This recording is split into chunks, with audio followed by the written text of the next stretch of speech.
नमस्कार साथियों, स्वागत है आपका दृष्टि आईएएस की इस नई वीडियो में। जैसा कि आप लोग सभी जानते हैं, आपकी हाल ही में यूपीएससी प्रीलिम्स 2024 की परीक्षा हुई है। इसमें सामान्य अध्ययन प्रश्न पत्र 1 में राज्य व्यवस्था के जो प्रश्न पूछे गए हैं, उन राज्य व्यवस्था के प्रश्नों पर चर्चा करने के लिए और उनकी व्याख्या करने के लिए हम आपके सामने उपस्थित हुए हैं। तो चलिए वीडियो की शुरुआत करते हैं और आज के पहले प्रश्न को देखते हैं जो आपसे परीक्षा में पूछा गया है। दिसंबर 2023 तक भारत सरकार द्वारा कितने परिसीमन आयोग गठित किए गए हैं? एक ये प्रश्न पूछा गया है। आपके ऑप्शन है option A 1, option B 2, option C 3, option D 4। आप जानते हैं कि दिसंबर 2023 तक भारत में अब तक 4 परिसीमन आयोग गठित किए जा चुके हैं। पहला परिसीमन आयोग अधिनियम 1952 के तहत 1952 में गठित किया गया था। दूसरा परिसीमन आयोग अधिनियम 1962 के तहत 1963 में स्थापित किया गया था।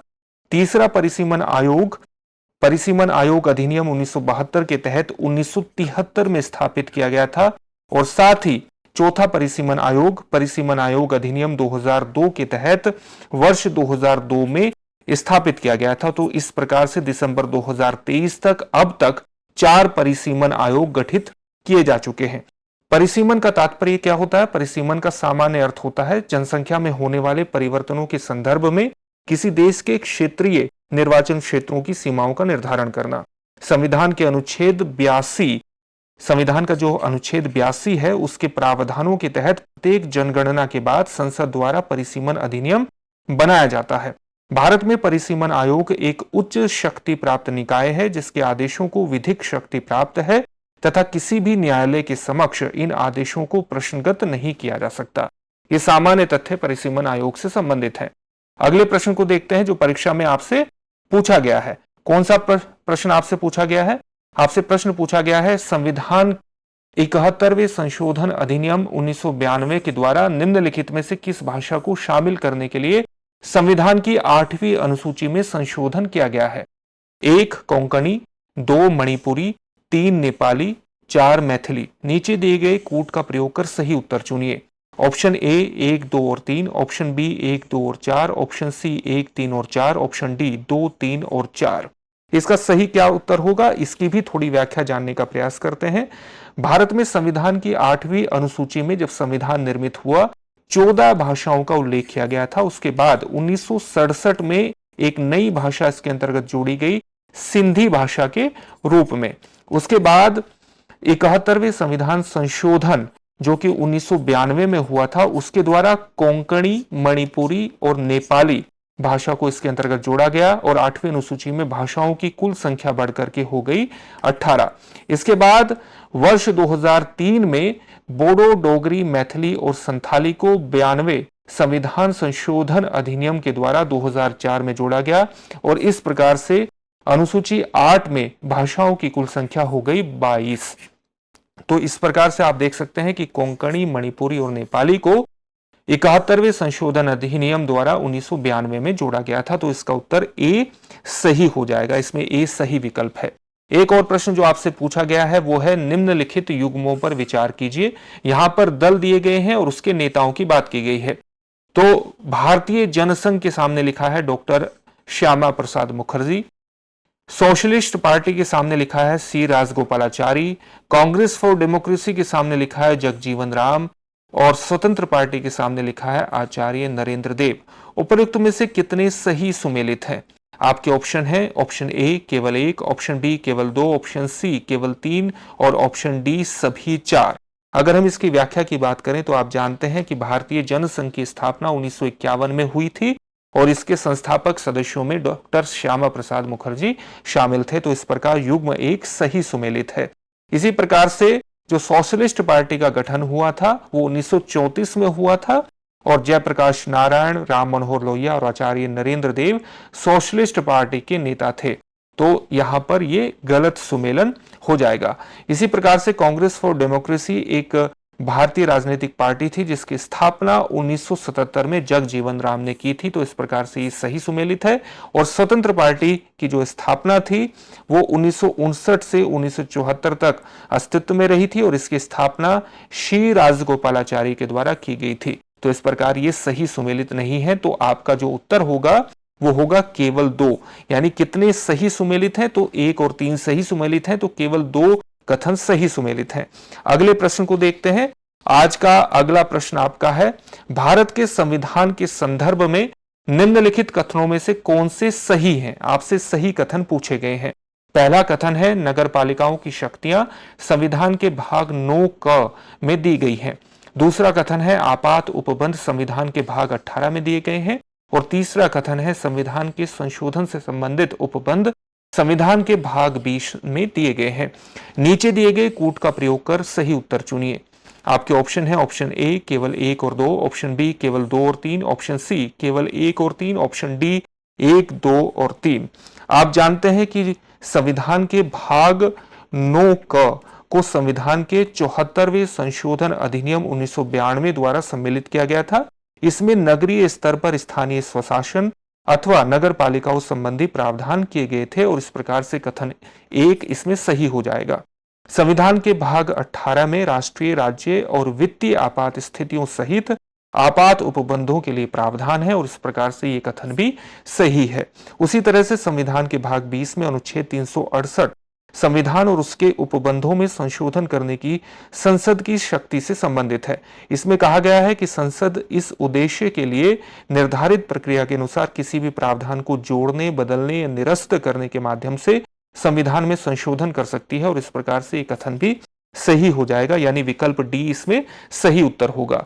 एक और प्रश्न जो आपसे पूछा गया है वो भारत के संविधान के अनुसार निम्नलिखित में से कौन सा कथन सही है से संबंधित है।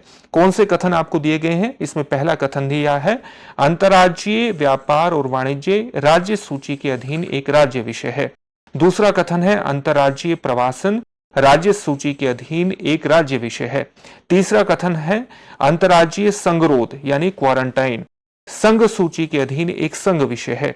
और चौथा कथन है, निगम कर राज्य सूची के अधीन एक राज्य विषय है। आपको ध्यान में रखना है कि आपको बताना है कथन सही कौन सा है। तो इसमें आपको ये जानना है कि यहाँ पर जितने भी विषय दिए हैं, चाहे वो अंतर्राज्यीय व्यापार का हो, अंतर्राज्यीय प्रवासन का हो, अंतर्राज्यीय संगरोध का हो या निगम कर का हो, ये सभी संघ सूची के अंतर्गत आने वाले विषय हैं और इस प्रकार से इसमें कथन सी बिल्कुल सही हो जाएगा क्योंकि बाकी जगह पर राज्य सूची का उल्लेख किया गया है। तो ऑप्शन सी इसमें सही उत्तर होगा। चलिए अगले प्रश्न को देखते हैं।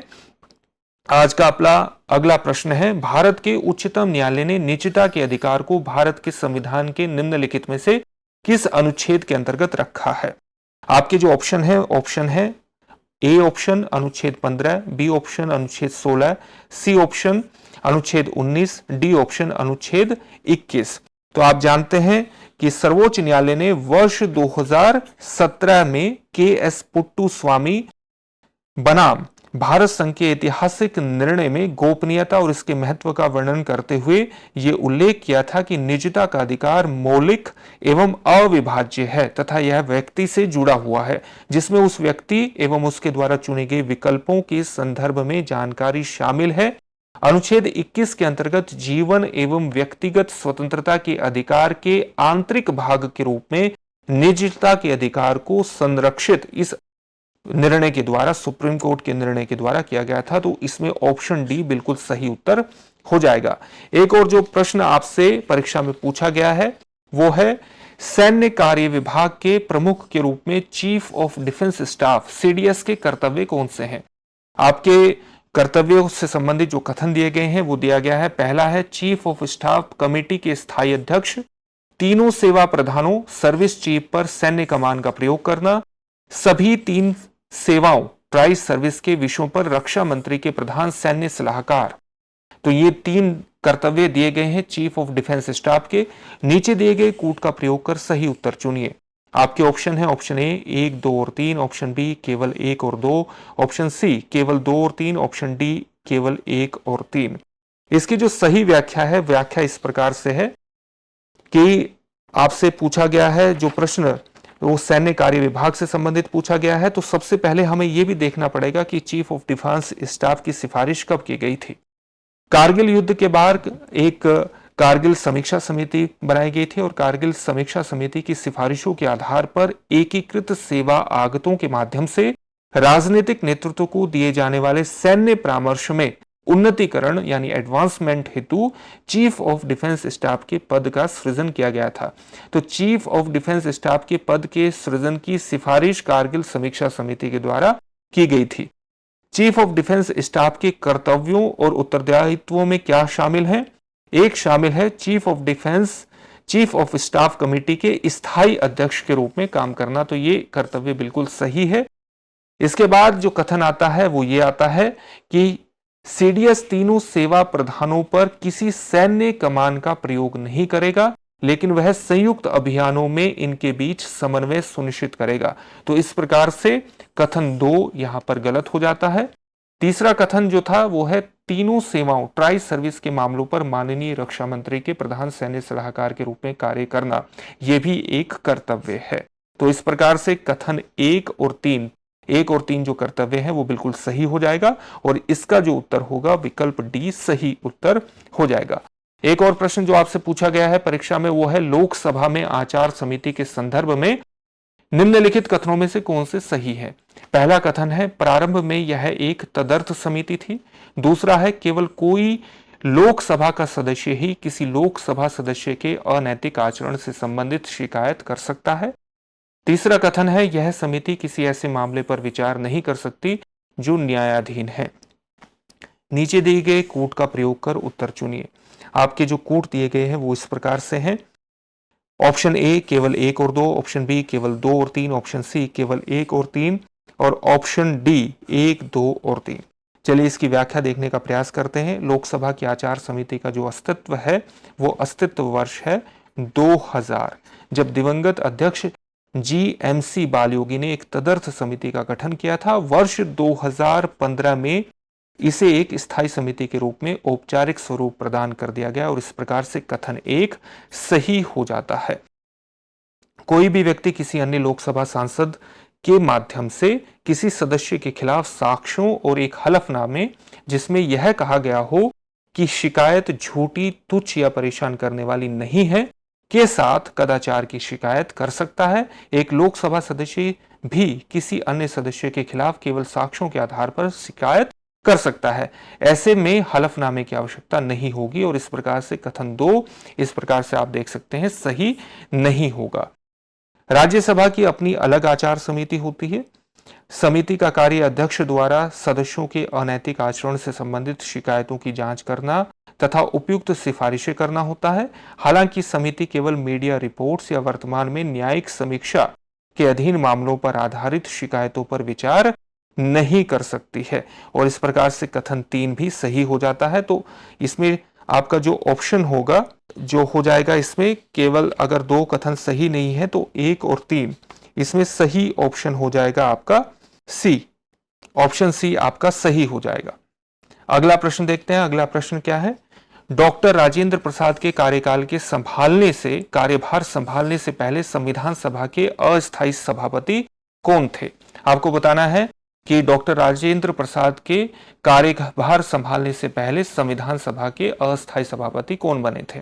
आपके ऑप्शन है option A C Rajagopalachari, B option doctor BR Ambedkar, C option TT Krishnamachari और D option doctor Sachchidanand Sinha. तो आप जानते हैं कि जो संविधान सभा की प्रथम बैठक है वो 9 दिसंबर 1946 में आहूत हुई थी और मुस्लिम लीग ने अलग राज्य पाकिस्तान की मांग करते हुए सत्र का बहिष्कार कर दिया था और उसके परिणाम स्वरूप केवल 211 सदस्य ही इसमें उपस्थित हो पाए थे। बुजुर्ग सदस्य, फ्रांसीसी परंपरा का पालन करते हुए सबसे बुजुर्ग सदस्य डॉक्टर सच्चिदानंद सिन्हा को संविधान सभा का अस्थायी अध्यक्ष चुना गया था और इस प्रकार विकल्प डी इसमें सही हो जाता है। चलिए आज के अगले प्रश्न को देखते हैं। भारत सरकार अधिनियम 1935 के संदर्भ में निम्नलिखित कथनों पर विचार कीजिए। इसमें ब्रिटिश भारतीय प्रांतों और देशी रियासतों को मिलाकर एक अखिल भारतीय परिसंघ फेडरेशन की स्थापना का प्रावधान किया गया है। दूसरा कथन है रक्षा और विधि संबंधी मामलों को परिसंघीय विधानमंडल के नियंत्रण के अधीन रखा गया। उपर्युक्त कथनों में से कौन सा या कौन से सही है या है। आपके ऑप्शन है, ऑप्शन ए केवल एक, ऑप्शन बी केवल दो, ऑप्शन सी एक और दो दोनों, ऑप्शन डी न तो एक और न ही दो। चलिए इसके उत्तर को जानने का प्रयास करते हैं। आप जानते हैं भारत सरकार अधिनियम 1935 में एक अखिल भारतीय फेडरेशन की स्थापना का प्रावधान किया गया था, जिसमें भारतीय प्रांतों एवं देसी रियासतों को इकाइयों के रूप में शामिल किया गया था और इस प्रकार से कथन एक सही हो जाता है। भारत सरकार अधिनियम 1935 ने विषयों को 3 सूचियों में वर्गीकृत किया था, केंद्रीय सूची, राज्य सूची और समवर्ती सूची। यहाँ पर जितने भी विषय दिए हैं राज्य और विदेश मामलों के जो मामले थे, ये परिसंघीय विधानमंडल के अधीन ही, उनके नियंत्रण के अधीन ही इनको रखा गया था और केंद्रीय सूची में 1935 के अधिनियम के माध्यम से कुल मिलाकर के 59 विषय रखे गए थे। तो इस प्रकार से विकल्प सी यहां पर सही हो जाता है इस प्रश्न का उत्तर। अगला प्रश्न देखते हैं। भारत के संविधान के अनुच्छेद 368 के अनुसार संसद निम्नलिखित में से किन के द्वारा संविधान के किसी उपबंध में संशोधन कर सकेगी। 1 परिवर्धन, 2 परिवर्तन और 3 निरसन। नीचे दिए गए कोड का प्रयोग करके सही उत्तर आपको चुनना है। भारत के संविधान के भाग 20 में अनुच्छेद 368 संविधान एवं इसकी प्रक्रियाओं में संशोधन करने की शक्ति संसद को प्रदान करता है। इसमें कहा गया है कि संसद इस उद्देश्य के लिए निर्धारित प्रक्रिया के अनुसार किसी भी प्रावधान के परिवर्तन या निरसन के माध्यम से संविधान में संशोधन कर सकती है और इस प्रकार से इसमें विकल्प डी सही हो जाएगा, यानी तीनों इसके अंतर्गत आ जाएंगे। आज का अगला प्रश्न है जो परीक्षा में आपसे पूछा गया है। संसद में धन विधेयक के संबंध में निम्नलिखित कथनों में से कौन से सही है। पहला कथन है अनुच्छेद 109 में धन विधेयक के संबंध में विशेष प्रक्रिया का उल्लेख है। दूसरा कथन है धन विधेयक राज्यसभा में पुनर्स्थापित नहीं किया जाएगा। तीसरा कथन है राज्यसभा या तो विधेयक को अनुमोदन दे सकती है या परिवर्तन के लिए सुझाव दे सकती है, किंतु इसे अस्वीकार नहीं कर सकती। चौथा कथन है राज्यसभा द्वारा धन विधेयक में सुझाए गए संशोधन को लोकसभा द्वारा स्वीकार करना होगा। नीचे दिए गए कोड का प्रयोग कर सही उत्तर आपको चुनना है। तो इसमें हम देखेंगे कि कौन कौन सा कथन सामान्य तौर से सही है। संविधान के अनुच्छेद 109 में धन विधेयक के संबंध में एक विशेष प्रक्रिया को उल्लेख किया गया है, इस प्रकार से कथन एक सही हो जाता है। धन विधेयक को केवल लोकसभा में ही प्रस्तुत किया जाना चाहिए तथा उसे राज्यसभा या राज्य परिषद में प्रस्तुत नहीं किया जा सकता। तो इस प्रकार से कथन 2 भी सही हो जाएगा। राज्यसभा किसी धन विधेयक पर केवल सिफारिशें कर सकती है, लेकिन उसमें संशोधन अथवा अस्वीकार करने की शक्ति उसके पास नहीं है। तो इस प्रकार से कथन 3 भी सही हो जाएगा। राज्यसभा द्वारा धन विधेयक में सुझाए गए संशोधन को लोकसभा द्वारा स्वीकार करना होगा, ये कथन बिल्कुल भी सही नहीं है। राज्यसभा द्वारा धन विधेयक में प्रस्तावित संशोधन जिसे लोकसभा चाहे तो अस्वीकार कर सकती है। लोकसभा की मर्जी है कि वो चाहे स्वीकार करे और चाहे अस्वीकार करे। तो इसमें कथन 4 जो है वो गलत हो जाएगा। तो कथन 1, 2 और 3 सही होंगे, यानी ऑप्शन सी इसमें सही हो जाएगा। निम्नलिखित में से कौन सा या से भारतीय सशस्त्र सेना की तीनों सेवाओं में समकक्ष रैंक के संदर्भ में सही है। तो यहाँ थल सेना, वायुसेना और नौसेना की समकक्ष रैंक आपको बतानी है। जो थल सेना की रैंकिंग है, जिस रैंक है ब्रिगेडियर, उसके समान वायुसेना में जो रैंक यहाँ पर दी गई है वो एयर कोमोडोर की दी गई है और नौसेना में कमांडर की दी गई है। इसी प्रकार से मेजर जनरल की रैंक के सामने वायुसेना में एयर वाइस मार्शल है और नौसेना में वाइस एडमिरल दिया गया है। तीसरे ऑप्शन में मेजर के सामने दिया गया है स्क्वाड्रन लीडर और लेफ्टिनेंट कमांडर और चौथे में दिया गया है लेफ्टिनेंट कमांडर के सामने वायुसेना में ग्रुप कैप्टन और नौसेना में कैप्टन। नीचे दिए गए कोड का प्रयोग करके सही उत्तर चुनिए। अगर आप इसमें देखें तो इसमें केवल 3 कथन ही सही मिला है, यानी जो समकक्ष रैंकिंग है, जो मेजर की थल सेना में रैंकिंग है, वायुसेना में उसके समकक्ष रैंकिंग है स्क्वाड्रन लीडर और नौसेना में उसके समकक्ष जो रैंकिंग है वो है केवल लेफ्टिनेंट कमांडर, यानी यहाँ पर ऑप्शन डी सही हो जाएगा। बाकी यहाँ पर जो रैंकिंग दी गई है वो गलत दी गई है और उसका कारण यह है कि ब्रिगेडियर की वायुसेना में जो समकक्ष रैंकिंग है वो एयर कोमोडोर है, लेकिन नौसेना में कमोडोर है। इसी प्रकार से अगर मेजर जनरल की रैंकिंग देखें तो वो एयर वाइस मार्शल वायुसेना में है, लेकिन नौसेना में रियर एडमिरल की है, वाइस एडमिरल की नहीं है। इसी तरह से लेफ्टिनेंट कर्नल की अगर हम वायुसेना में समकक्ष रैंकिंग को देखें तो विंग कमांडर की है, न कि ग्रुप कैप्टन की, और इसी प्रकार से नौसेना में कमांडर की है, न कि कैप्टन की। तो केवल ऑप्शन डी इसमें सही हो जाएगा। चलिए अगले प्रश्न को देखते हैं जो आपसे पूछा गया है। प्रतिषेध रिट उच्चतम न्यायालय या उच्च न्यायालय द्वारा किसे और किस प्रयोजन से जारी किया गया एक आदेश है। आपके ऑप्शन है किसी सरकारी अधिकारी को उसे किसी विशिष्ट कार्रवाई करने से प्रतिषेध करने के लिए, संसद या विधान सभा को मद्य निषेध पर कोई विधि पारित करने के लिए, तीसरा है निचली अदालत को किसी मामले में कार्रवाई जारी रखने का प्रतिषेध करने के लिए, चौथा ऑप्शन है सरकार को उसे किसी असंवैधानिक नीति का अनुपालन करने से प्रतिषेध करने के लिए। तो चलिए इसकी व्याख्या को जानने का प्रयास करते हैं, और जब हम इसकी व्याख्या की बात करेंगे तो वो उस प्रकार से आएगी तो कि अनुच्छेद 32 के तहत सर्वोच्च न्यायालय और अनुच्छेद 226 के तहत उच्च न्यायालय बंदी प्रत्यक्षीकरण, परमादेश, प्रतिषेध, उत्प्रेषण तथा अधिकार परीक्षा ये 5 रिट जारी कर सकते हैं। संसद अनुच्छेद 32 के तहत किसी अन्य न्यायालय को यह रिट जारी करने का अधिकार प्रदान कर सकती है, यानी किसी उच्चतम न्यायालय के अलावा, उच्चतम न्यायालय और उच्च न्यायालय के अलावा किसी अन्य न्यायालय को रिट जारी करने का अधिकार प्रदान करने की जो शक्ति है वो संसद के पास विद्यमान है। प्रतिषेध का जो शाब्दिक अर्थ है वो है निषेध करना। यह उच्च न्यायालय द्वारा निचली अदालत या न्यायाधिकरण को उसके अधिकार क्षेत्र से बाहर जाने या उसके अधिकार क्षेत्र का अतिक्रमण करने से रोकने के लिए जारी किया जाता है, और इस प्रकार से गतिविधि को निर्देशित करने वाले परमादेश के विपरीत प्रतिषेध निष्क्रियता को निर्देशित करता है, और इस प्रकार से इसमें ऑप्शन सी सही हो जाता है। अगले प्रश्न को देखते हैं। निम्नलिखित कथनों पर विचार कीजिए। वह राज्य का राज्यपाल है जो उस राज्य के किसी समुदाय को अनुसूचित जनजाति के रूप में मान्यता देता है और घोषित करता है। किसी राज्य में अनुसूचित जनजाति के रूप में घोषित किसी समुदाय के लिए आवश्यक नहीं है कि दूसरे राज्य में भी ऐसा हो। उपर्युक्त कथनों में से कौन सा या से सही है या है? आपके ऑप्शन है ऑप्शन ए केवल एक, ऑप्शन बी केवल दो, ऑप्शन सी एक और दो दोनों, ऑप्शन डी न तो एक और न ही दो। इसमें आपको बताना है कि कौन सा कथन सही है। तो चलिए इसकी व्याख्या के आधार पर जानने का प्रयास करते हैं, और इसका जो उल्लेख है वो दिया गया है आर्टिकल 366 में। आर्टिकल 366 केवल अनुसूचित जनजातियों को परिभाषित करने की प्रक्रिया प्रदान करता है। अनुसूचित जनजातियों से तात्पर्य ऐसी जनजातियों या जनजातीय समुदायों अथवा जनजातियों एवं जनजातीय समुदायों के भागों या समूहों से हैं जिन्हें इस संविधान के प्रयोजनों के लिए अनुच्छेद 342 के अंतर्गत अनुसूचित जनजाति माना गया है। तो किसके अंतर्गत? अनुच्छेद 342 के अंतर्गत अनुसूचित जनजाति माना गया है।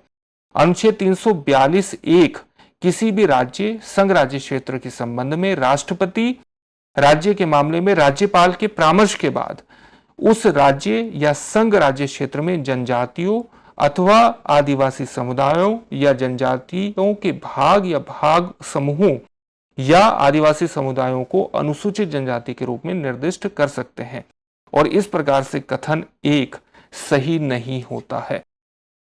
अनुसूचित जनजातियों की सूची राज्य या संघ राज्य क्षेत्र विशेष के लिए है, और किसी राज्य में अनुसूचित जनजाति के रूप में घोषित समुदाय को दूसरे राज्य या संघ राज्य क्षेत्र में भी अनुसूचित जनजाति घोषित किया जाना आवश्यक नहीं है, और इस प्रकार से कथन 2 इसमें सही हो जाता है, यानी विकल्प बी इसमें सही विकल्प होगा। अगले प्रश्न को देखते हैं। केंद्रीय बजट यूनियन बजट के संदर्भ में निम्नलिखित कथनों पर विचार कीजिए। प्रधानमंत्री की ओर से केंद्रीय वित्त मंत्री संसद के दोनों सदनों के समक्ष वार्षिक वित्तीय विवरण रखते हैं। केंद्रीय यूनियन स्तर पर भारत के राष्ट्रपति की अनुशंसा के बिना अनुदानों की मांग नहीं की जा सकती।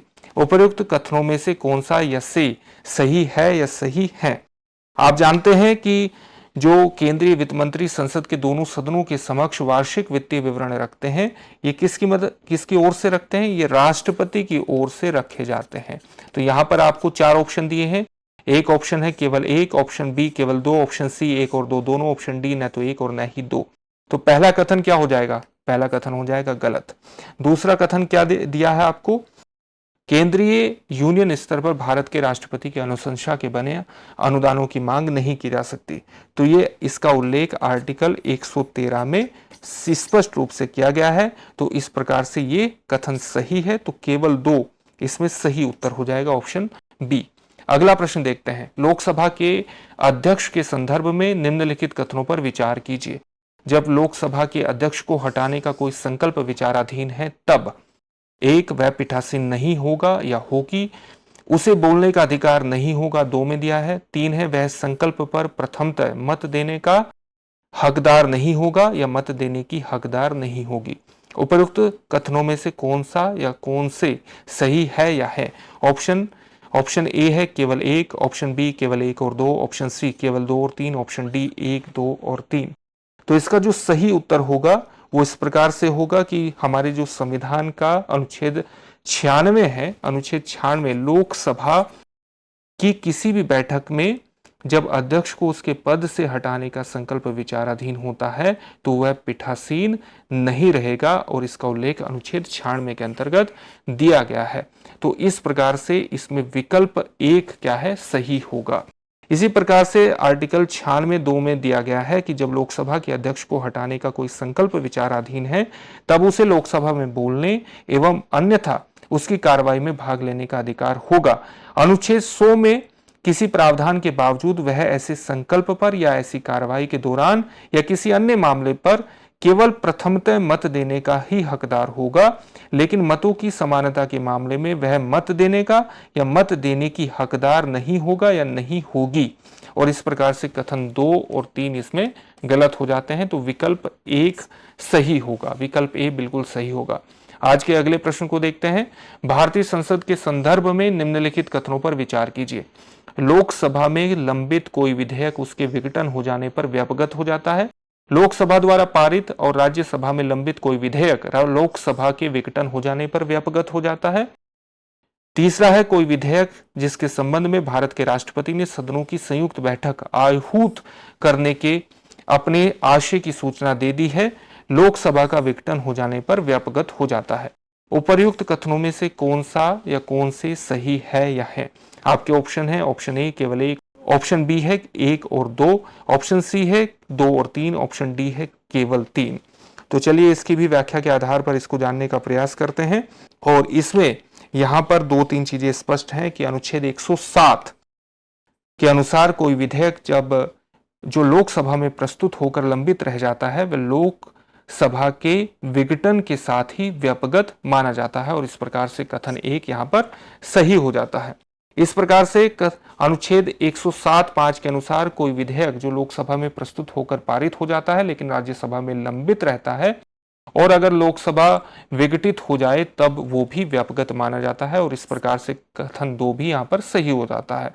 अनुच्छेद 108(5) के अनुसार संयुक्त बैठक आयोजित की जा सकती है और उसमें विधेयक पारित किया जा सकता है, भले ही राष्ट्रपति द्वारा सदनों को उसमें बैठक के लिए बुलाने के अपने इरादे की अधिसूचना दिए जाने के बाद से लोकसभा का विघटन हो गया हो। तो इस प्रकार से कथन 3 यहां पर गलत हो जाता है और 1 और 2 यानी ऑप्शन बी इसमें बिल्कुल सही उत्तर हो जाता है। अगले प्रश्न को देखते हैं। आपका अगला प्रश्न है, भारत के संसद के संदर्भ में निम्नलिखित कथनों पर विचार कीजिए। पहला कथन है, भारत के राष्ट्रपति द्वारा किसी सदन के सत्रावसान के लिए मंत्रिपरिषद के परामर्श की आवश्यकता नहीं है, सामान्य तौर से आवश्यक नहीं है। भारत के राष्ट्रपति द्वारा किसी सदन के सत्रावसान के लिए मंत्रिपरिषद के परामर्श की आवश्यकता नहीं है, यानी वो परामर्श आवश्यक नहीं है। सदन का सत्रावसान सामान्यतः सदन अनिश्चित काल के लिए स्थगित होने के पश्चात किया जाता है, किंतु भारत के राष्ट्रपति द्वारा सदन का सत्रावसान करने पर कोई वर्जन नहीं जो सत्र में है। तीसरा है, लोकसभा का विघटन भारत के राष्ट्रपति द्वारा असाधारण परिस्थितियों को छोड़कर मंत्रिपरिषद के परामर्श से किया जाता है। उपर्युक्त कथनों में से कौन सा या से सही है या है? आपके ऑप्शन है ऑप्शन ए केवल 1, ऑप्शन बी 1 और 2, ऑप्शन सी 2 और 3, ऑप्शन डी केवल 3। इसके उत्तर को जानने का प्रयास करते हैं और इसका उत्तर कुछ इस प्रकार से है कि हमारे देश के संविधान का जो अनुच्छेद 85(1) है उसके अनुसार राष्ट्रपति को संसद के प्रत्येक सदन को ऐसे समय एवं स्थान पर सत्र आहूत करने का अधिकार देता है जिसे वह उचित समझे, किंतु एक सत्र में सदन की अंतिम बैठक और अगले सत्र में सदन की पहली बैठक के लिए नियत तिथि के बीच 6 महीने का अंतर नहीं होगा। राष्ट्रपति प्रधानमंत्री या मंत्रिमंडल की सिफारिश पर सदनों को आहूत करने की शक्ति का प्रयोग करता है, और इस प्रकार से कथन 1 इसमें सही नहीं है। इसी प्रकार से अगर आप देखेंगे, सदन का सत्रावसान सामान्यतः सदन अनिश्चित काल के लिए स्थगित होने के पश्चात किया जाता है, किंतु भारत के राष्ट्रपति द्वारा सदन का सत्रावसान करने पर कोई वर्जन नहीं है, जो सत्र में होता है। इस प्रकार से ये कथन जो है ये बिल्कुल सही कथन है। लोकसभा का विघटन भारत के राष्ट्रपति द्वारा असाधारण परिस्थितियों को छोड़कर मंत्रिपरिषद के परामर्श से किया जाता है, ये भी कथन बिल्कुल सही है, यानी इसमें ऑप्शन सी बिल्कुल सही उत्तर हो जाएगा। तो ये कुछ प्रश्न थे जो राज्य व्यवस्था से संबंधित थे, जो आपसे हाल ही में जो यूपीएससी की प्रारंभिक परीक्षा वर्ष 2024 की हुई है उससे संबंधित प्रश्न पूछे गए हैं। प्रश्नों की प्रकृति सामान्यतः आप देख सकते हैं कि एनसीईआरटी और बेयर एक्ट, अगर आपने बेयर एक्ट के माध्यम से संविधान को पढ़ा है और आपने सामान्यतः एनसीईआरटी का बेहतर तरीके से अध्ययन किया है, तो सामान्यतः आप इन प्रश्नों का एक बेहतर उत्तर दे पाएंगे, सही करने में सक्षम हो पाएंगे। उम्मीद है कि आपका जो प्रश्न पत्र है, आपका जो पेपर है वो अच्छा हुआ होगा और आप अपनी प्रारंभिक परीक्षा को क्वालिफाई कर पाएंगे। फिर से एक नए सेशन में आपसे मुलाकात होगी। बहुत बहुत धन्यवाद।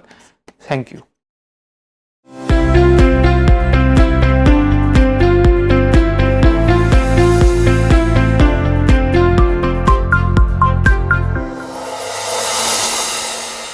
डियर व्यूअर्स, अपने एग्जाम की तैयारी को और बेहतर करने के लिए हमारे चैनल को लाइक, शेयर और सब्सक्राइब करना न भूलें।